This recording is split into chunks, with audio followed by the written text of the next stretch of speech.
Hey, it's Ben. Welcome to the podcast. In today's podcast, we're going to be talking about vision, the first step of the 5 steps in going 10x in your body, in your brain, and in your business while building what I would call leadership backbone. And it's actually, leadership backbone. Let's just start there, actually. Something that I pride myself on being is a guy with a soft front and a strong spine.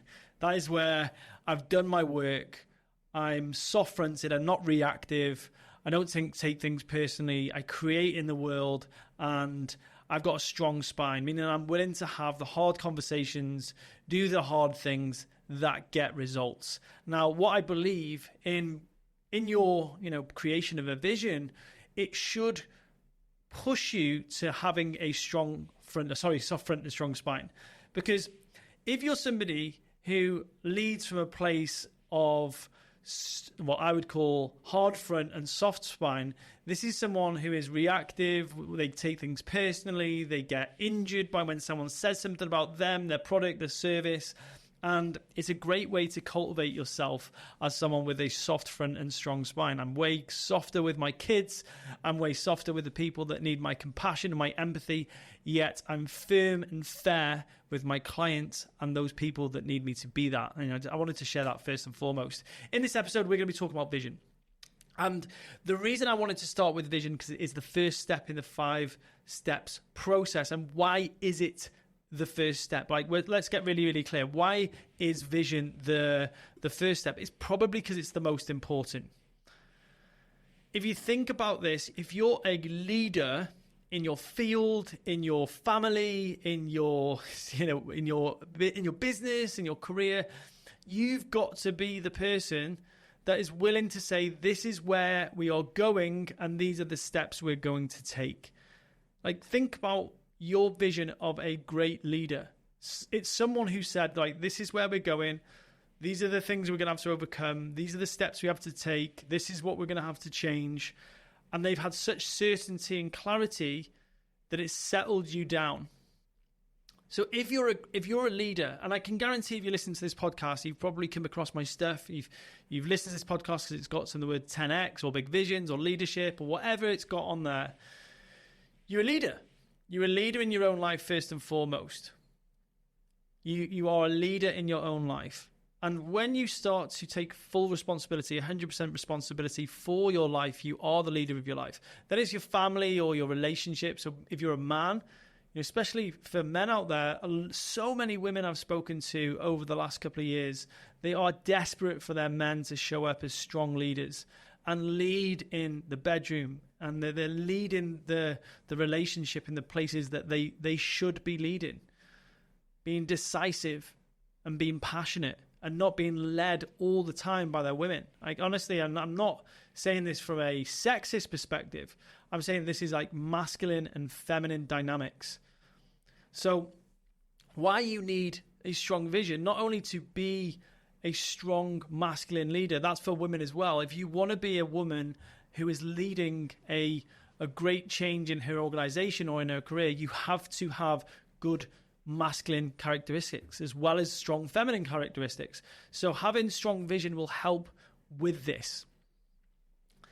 In this podcast, we're also going to walk through the symptoms of poor vision, because you might be listening to this thinking, yeah, I'm good, I've got vision dialed in, but you might be a dreamer or a wisher.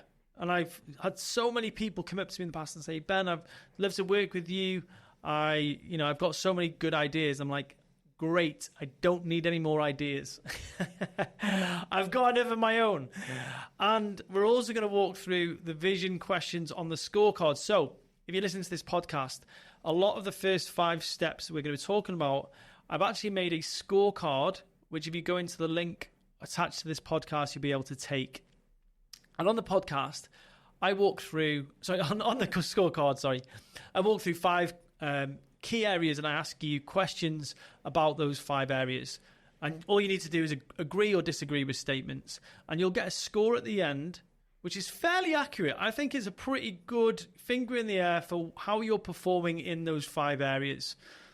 So I'm going to walk through those questions on this podcast as well, so then you can better understand why they're there. And then if you've done the scorecard, or if you haven't done the scorecard, you'll have a better understanding of why it's so darn good. Okay? So, the symptoms of poor vision, like when you can spot poor vision or places you can improve your vision, you're going to be more effective. And equally, if you have a deeper understanding of vision, you'll be able to take pragmatic steps that are going to help you improve your vision creation. And then I'm also going to give you some possible next steps that you can do directly from listening to this podcast. The way I'm creating this, the first 5 episodes on this podcast is they are information.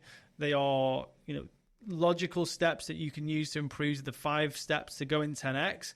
And then after I've done these 5 podcasts, I will be doing interviews. I'll be having conversations. I'll be doing shorter episodes where I'll just be sharing helpful things that you can do in line with those 5 key areas. Okay. So here is how you can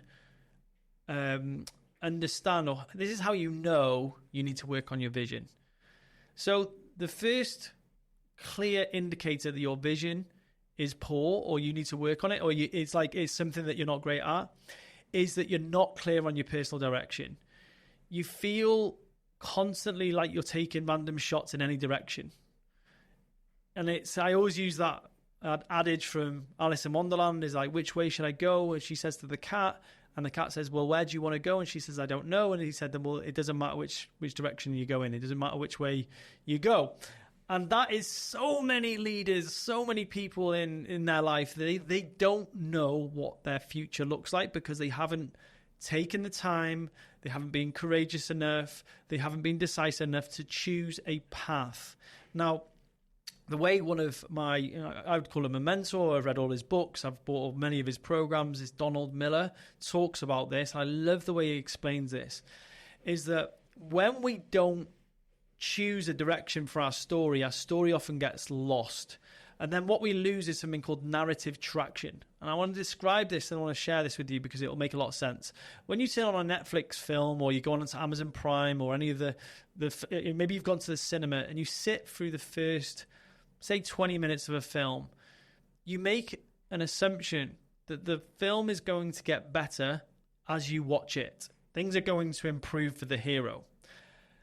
And this is because there is narrative traction in the film. There is sequential, logical, a series of steps that's going to unfold that you are going to enjoy. What people lose in their life is that they get disengaged with their own story because they haven't been decisive enough and taken that risk of saying, this is what I want and this is what I'm going to go for. And this is where that feeling of being unclear comes from.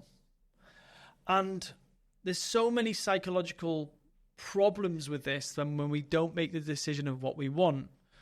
And so the next thing you'll see is that if you have an unclear vision, you'll struggle to make decisions. But the reason you'll struggle to make decisions is because you don't know which direction you're pointed in. You haven't got a North Star. So how can you absolutely make a decision on which way to go? And I found myself in this point in so many times in my life. Be it I'm a professional coach, I help people get clear on their vision, and actually the times I've struggled the most is where I've not made a decision on where I wanted to go. And actually Bob Proctor talks about this a lot, which is that people often haven't ever made decisions. They've been taught to make decisions. And I was actually talking to a Montessori teacher about the value, how valuable Montessori is, and I was like, well, what sets Montessori learning aside from other types of learning? And one of the things that she said was really, really helpful. Actually, is that it teaches kids to make decisions because they make decisions on their own terms.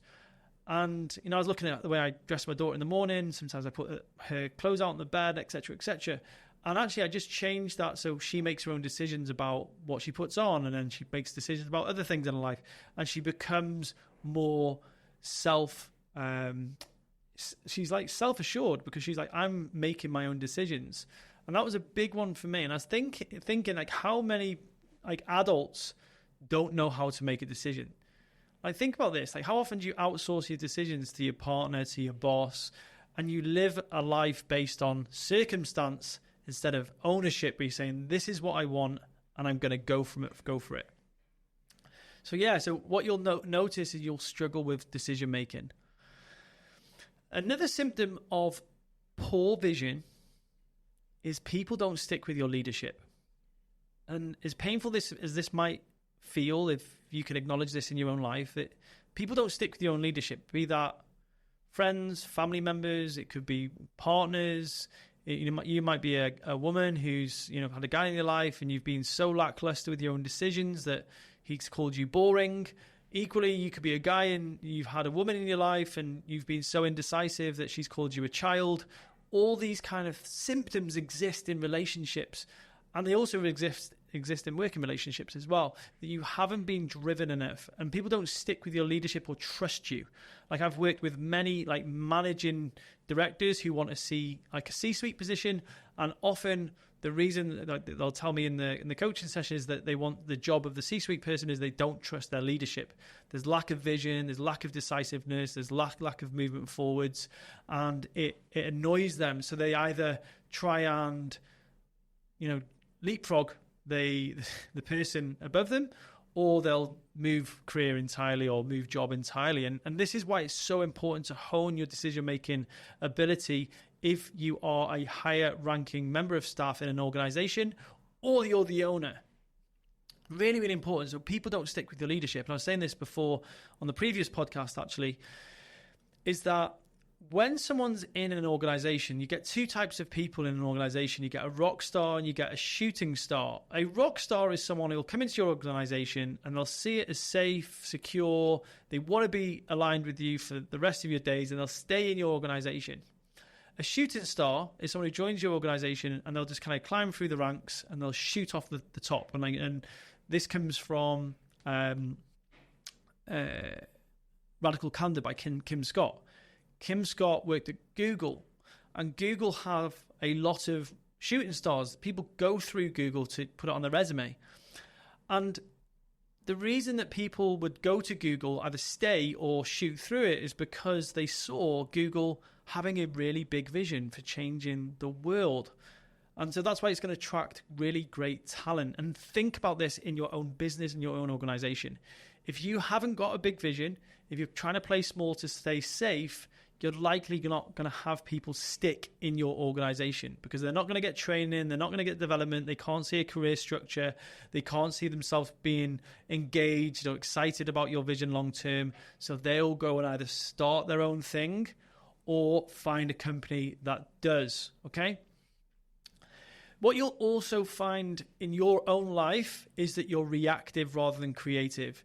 You might find yourself reacting to what I would call, fighting fires. You might be reacting to small things, making them mountains out of molehills. You will find yourself reacting to circumstances like what I would call drama. Instead of having data, you'd have drama. You'd have drama in the organization where like something's happened or something's going wrong or something's going up or down, and you react to that constantly. Because when you get clear on your vision, what you actually do is you make a decision to act from that future vision. So a lot of the minutiae that happens day to day, you just don't feel as heavy or that is urgent around. And it's a big shift for a lot of the leaders that I work with. When they get really, really clear on the vision, they stop reacting to the current situation as much. They act from the goal. Really, really powerful. So there's some of the symptoms that you'll be noticing if you've got poor vision. Generally what you'll just say is, I'm lost, I'm stuck in a rut, I can't see through the wood through the trees, I'm unsure of where I'm going. And when we get clear on that, honestly, sometimes I've worked with clients and just getting clear on vision, spending 3 to 4 weeks getting super clear on vision is enough for magic to happen, because they start acting with so much clarity. They have more confidence, they can see things much clearer, they don't waste as much time, and they're more effective. So this is why I put it as step 1 in the 5 steps to go in 10x. And trust me, that this is why I created the workshop, which is the free workshop. So if you're listening to this podcast, I do a free workshop where you can come and join me live for free, and I'll help you with your vision.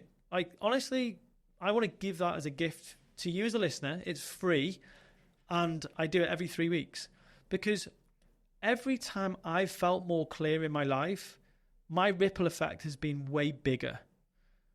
And even getting clear, like I left the company, my company 4 weeks ago. I got really clear. I took massive action. It was hard. And creating this podcast was like, I feel really clear on where it's going.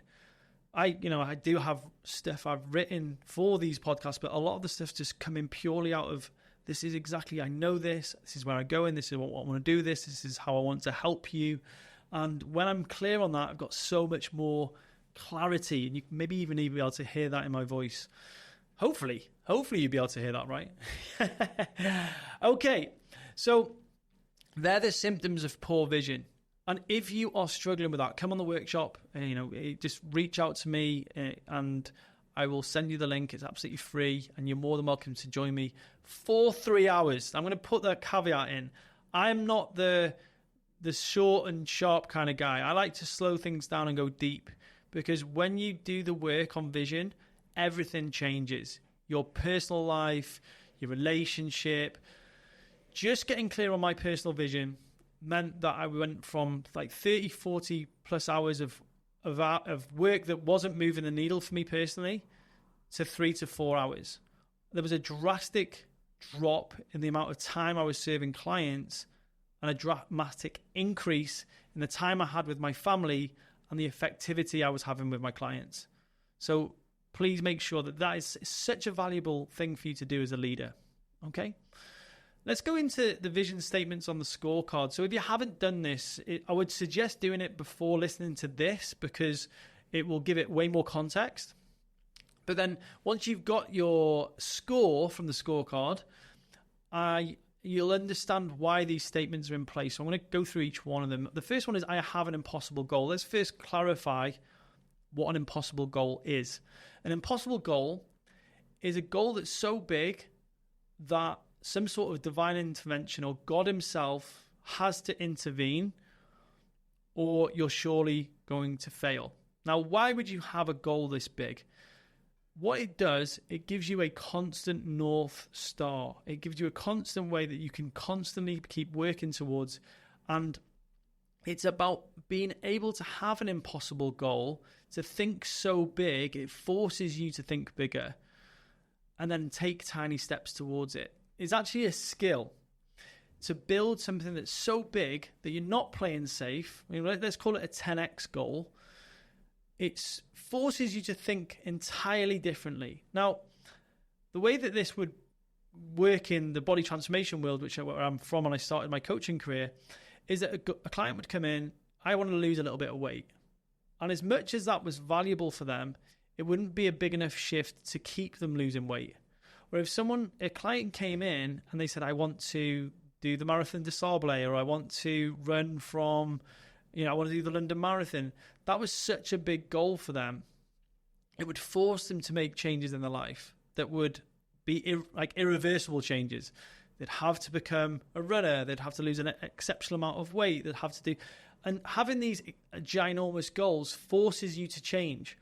Whereas a 2x goal, like I just want to lose a bit of weight and tone up, something that they've probably done before, wouldn't be enough to force them to lose or to change exponentially. So that's why we need an impossible goal.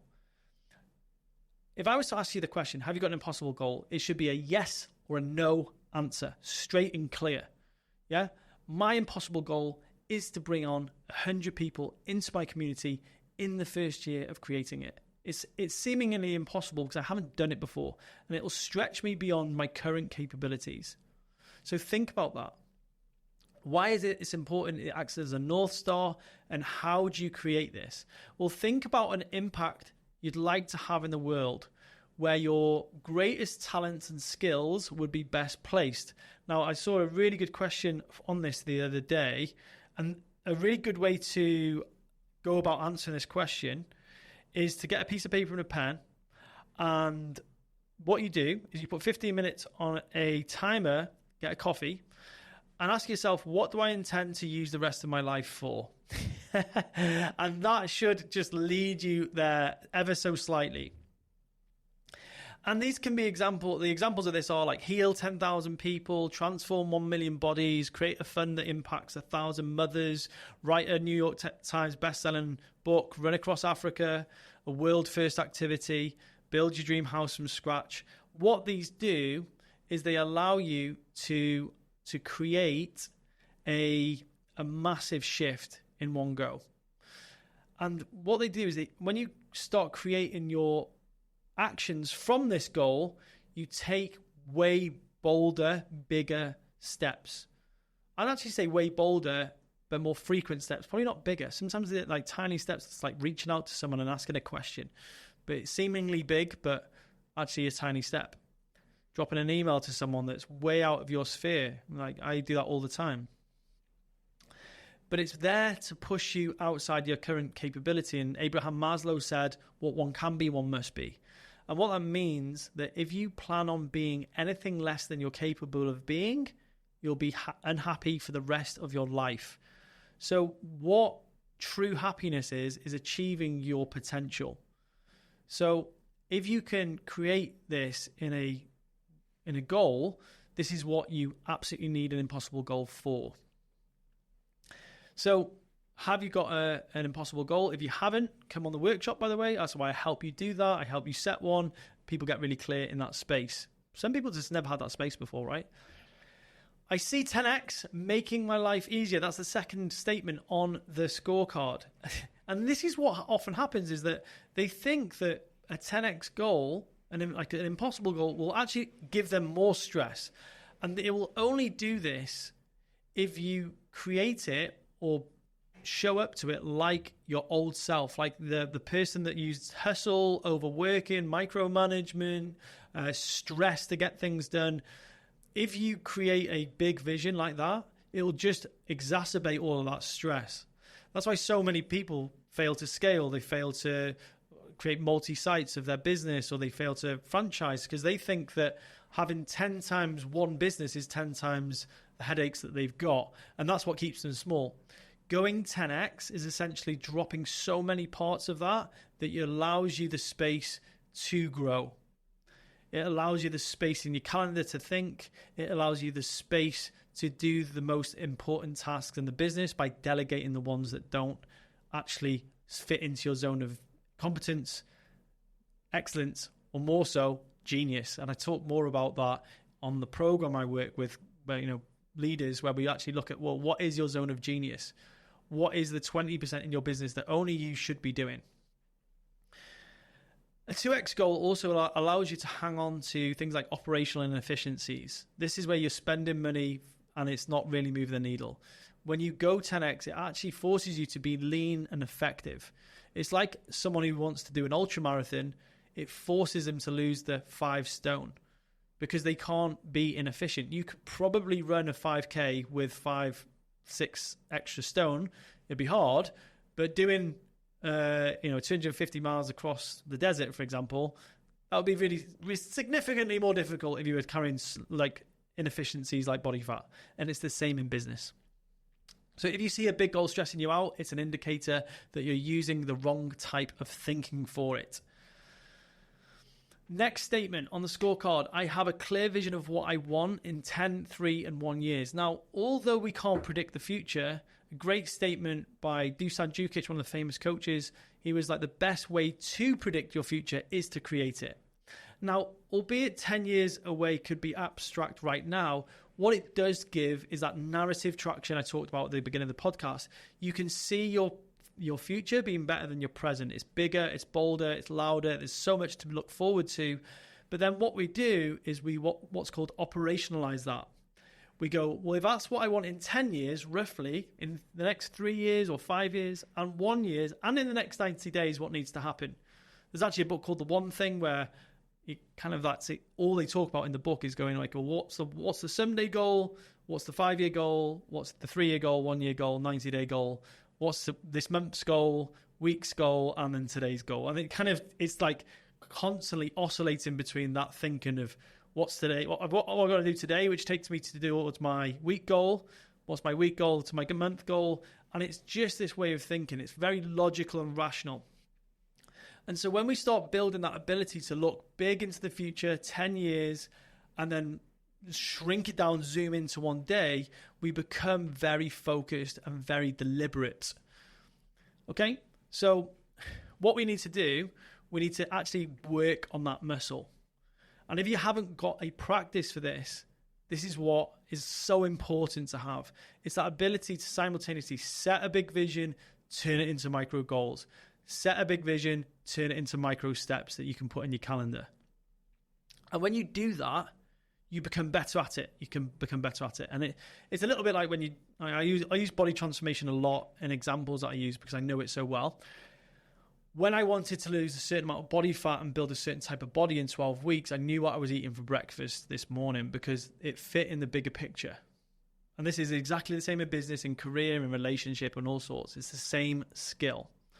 If your 3-year goal is to have 3 kids and be a present mother or father, spend time with them, then perhaps your decision to enroll in a 3-year postgraduate in your job that is currently already 60 hours isn't your path as well. So what seeing the 10, 5 and 3 and 1 year goal will help you with is like, well, actually, yeah, I'm looking to be a present father with lots of time. Oh yeah, maybe enrolling in the master's or the postgrad or the doctorate right now is probably not a good idea. And it just helps you make those decisions that you've perhaps had a bit of ambiguity around. You'll only not know what decision to make when you have your vision. Okay, next one. I believe I can significantly impact my industry. Why is this important? You've got to have a belief that you can have an impact in the industry. I always believed that we were never trying to pitch our services against other gyms. I always used to compete against Netflix.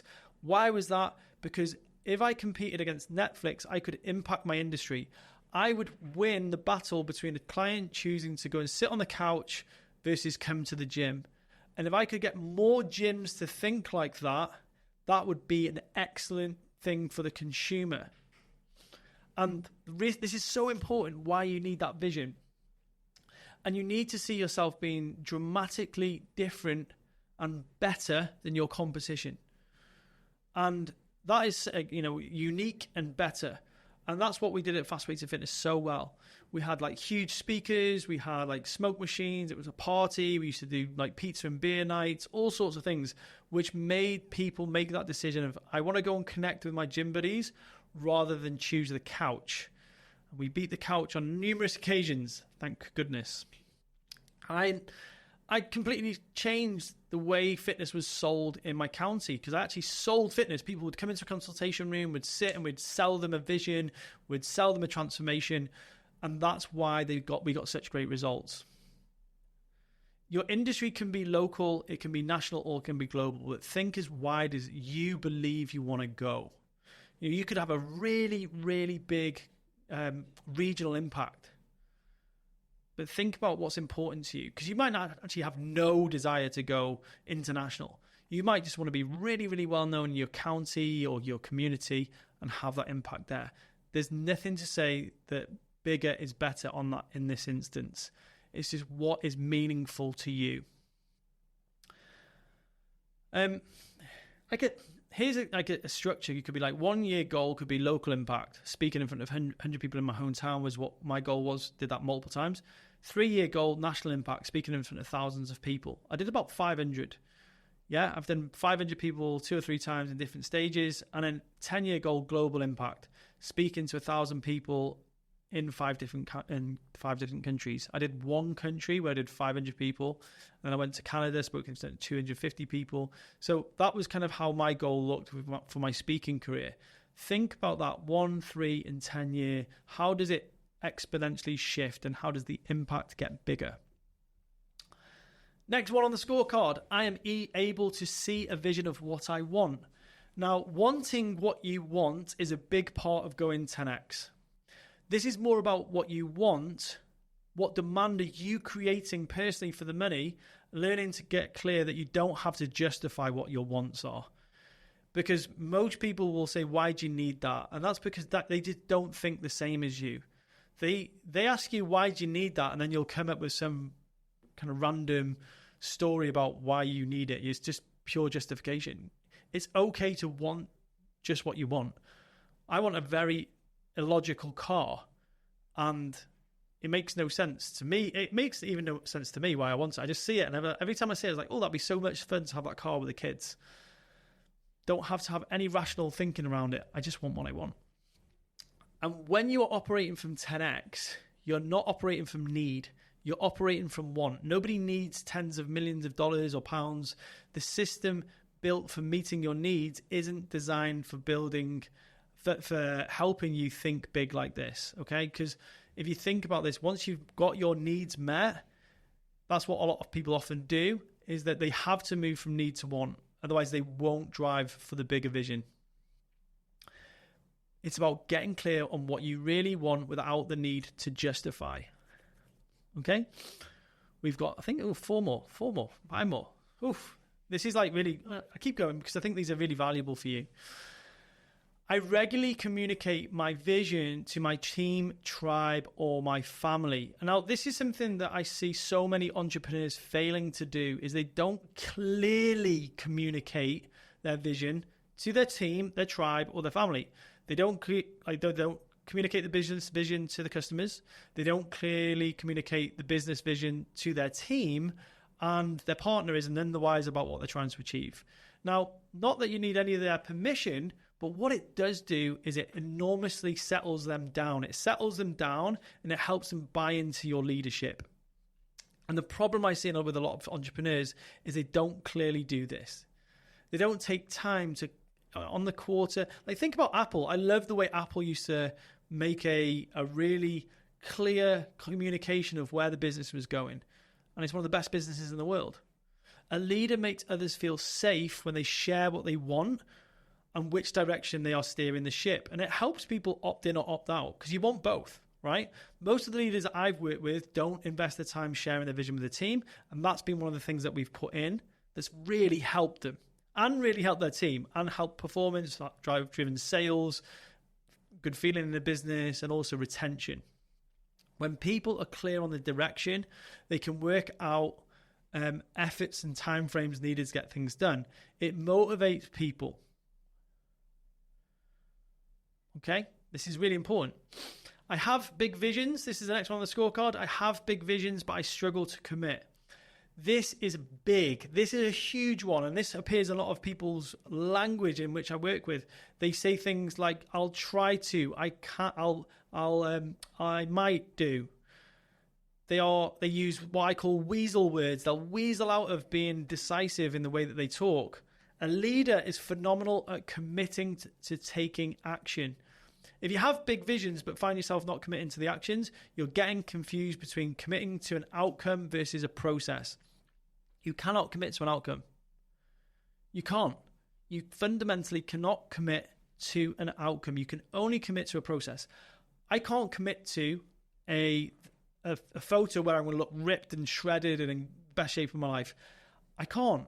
I can commit to the daily steps of drinking my water here, which I'm going to take a sip of now. Daily steps, drinking enough water, eating enough protein, doing my 10,000 steps, going to the gym, whatever that. I can commit to that. I can't commit to the outcome. And the reason this gets more uncertain in business is because you've got other moving obstacles and targets and circumstances. But I can commit to the things that I can control, or control the controllables, if you've heard that before. So what you've got to get very, very good at doing is committing to an outcome. Is getting clear on the outcome and then committing to the process. A vision is brought to life through a series of little actions done repeatedly. You can't commit to losing 2 stone. However, you can commit to doing a certain amount of calories every single day. You've got control of that, okay? Someone with a huge vision may dismiss a tiny action as pointless. But this is actually, and as you'll find out in the Obstacles podcast, this is your part X. This is a part of you that says, oh, doing that tiny thing isn't going to matter. But it's in, I love what Phil Stutz says, it's big things enter the world through the small things. And it's that moment that you decide to go to the gym. It's that moment you decide to have that hard conversation with a staff member. That is a tiny action, but it has a big repercussion. So if you've got a big vision, you've actually got to get very good at the small things, not just the big things. Next one. I have tried and failed that many times, I doubt myself. I'm just going to say that I would bet more on someone who's tried and failed multiple times than never tried at all. Because you create your future from your future. If you failed, that's a good thing. Success comes with failure. Like light comes with dark, like high goes with low. It's inevitable. Its success is created through failure. Failure is the route to success. The more times I fail and get back up, the more likely I am to succeed. And it's paradoxical, yet it's one of the things that we most fear is failure. And actually, what we want to do is we want to change it around so we're welcoming failure. We want failure. We want the hard thing. We want the pain because it has great value. And when we start to view our life like that, that's when we start to really achieve. The only surefire way to be a failure is not to try at all, right? It's like Wayne Gretzky said, you miss 100% of the shots you don't take. And so many people I've worked with in the past, that's how they create their lives. I have gone 10x before. This is the penultimate one. You've seen when you've gone, like, this is where I challenge a lot of people. Someone who said they haven't gone 10x before is lying, because you went from crawling to walking. And if you were to map back across your life where you've made personal 10x jumps, you'd see it very, very quickly. What we often see is that when we talk about specifically going 10x, we think it's all about income. But what we want to remember is that it's about not just income, it's about other things like time freedom, about income, it's about fitness levels, about quality of time with your family, all sorts of things like that. So when we get a clear look at where we've gone 10x in the past, it gives us the vision that we can do it in the future. It gives us the confidence. So that's why we need to map back where we've gone 10x. If you actually listened to this and you thought to yourself, hang on a second, yeah, if I look back across my life, actually, if I was to slow down and map out where I have gone 10x, it's going to give me an enormous amount of confidence. And you'll see so many places where you've made 10x leaps already. You've made inflection points. And the final one is, I would say I have expansive discipline. So expansive discipline is the ability to continually choose growth over comfortable. The comfortable decision is you've got a hard conversation with a partner, a spouse, a co-worker, and you know you need to say something, but you choose to not say anything and sweep it under the rug. In the short term, that's the comfortable decision. But the resent that builds up over time is very uncomfortable. And it can be the very uncomfortable feeling that means you exit the company. It can be that the relationship breaks down. It means the business breaks down. And this is why that's so important to have those hard conversations. Expansive discipline. It's like, I'm going to choose the hard decision in this moment. And the way we want to look at this is moment to moment. Expansive discipline is being able to do that big vision thinking. It's like that ability to really say, well, actually, this is what I want, and see beyond your current paradigm. Now, I'm first entrepreneur in my family. Second of all, none of my family come from, any level of wealth. Third thing, there was nothing going on in my town that suggested the path for me to create my business. All of the things I did in my career, I did through expansive discipline, is seeing something way beyond the current condition I had, and then taking massive action and just committing to the outcome, like committing to the taking the action, and just letting go that it could fail, but it never did. It never did. So what expansive discipline is, being able to have a goal that is outside of your current level of thinking. Like sometimes for me, it was like, oh my gosh, a global movement, having this much money in my bank account. That was so alien to me when I first started out on this journey. So your goals should make you slightly uncomfortable, if not very uncomfortable. It looks like leaving your company.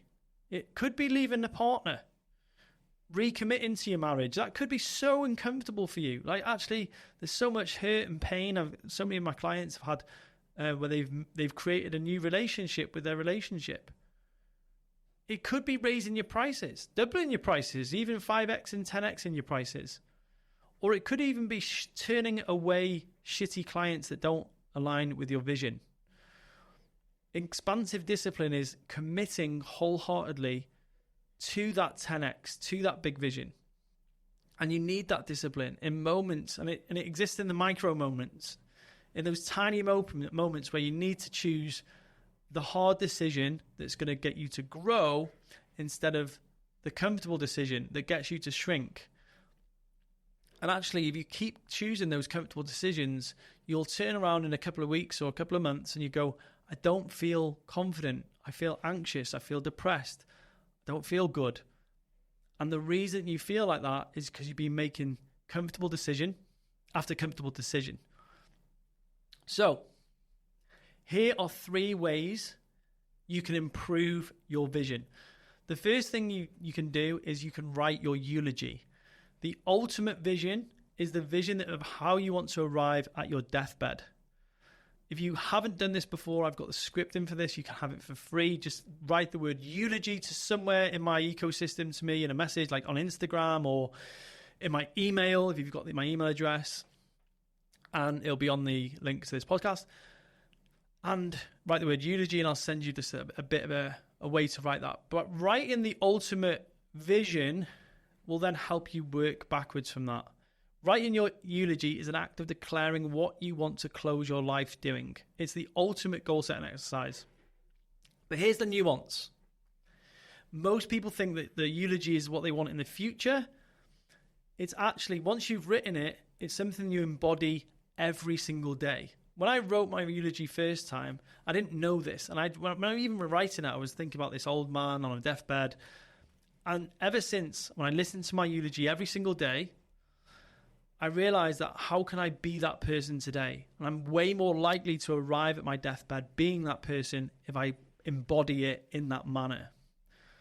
The second thing is to revisit your vision daily. It's to have a system or a structure in your life where you revisit the vision frequently. And this is where so many people do it. I get it wrong.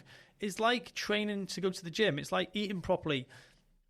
Revisiting your vision frequently allows you to realign with your vision. It keeps that narrative traction and it keeps you moving forwards. Like even today, this was on my calendar because I put it in the vision that I wanted to have a podcast out and ready by the end of this month. And it was like, oh my gosh, if I don't do it then, I'm getting married in 2 weeks and all sorts of stuff. I was like, oh my gosh, I've got to do it today. And it gave me that urgency. This is why you're listening to this today. And the third thing is you get inspired. Here's the thing I found is that when you get inspired, you get around people that have big visions, you will become, this is the thing about joining a community. You want to join a community where the common behavior is your desired behavior. So this is why I created the 10X Tribe. It's a group of people that want to go 10X. And if you're interested in joining, all you need to do is send me, again, the word leadership somewhere on an email or a direct message, and I'll send you the information about the mastermind where people who want to go 10X in their work and their life are coming together and they're helping each other take action every single day. And I actually created something called the Dubai Deep Dive for this as well. The reason I created the Dubai Deep Dive was because Dubai is such an inspiring place. It was one man's vision. It was one man's vision, and you should see how much it's changed in the space of 20 years. And it's the most inspiring place about what can happen when one person has an incredible vision and people rally behind that vision. It's so amazing. Practicing thinking big is a practice. It's something you can learn from being around people who have the expansive visions. This is why the mastermind concept is so powerful, and I've got so much value personally from that in the past as well. So thank you so much for listening in. That was vision. We've covered off everything that I've posted in the scorecard. Hopefully I've really sold you this idea of having a much clearer vision. Hopefully you've seen some of the pitfalls that you might be having. It might have given you a bit more clarity if you've done the scorecard. If you haven't, the link to it is in the comments in the description for the podcast. If you could do me a huge favor, if you've enjoyed this, share it with a friend who it would benefit listening to something about vision. Other than that, I will see you on the next podcast. Take care.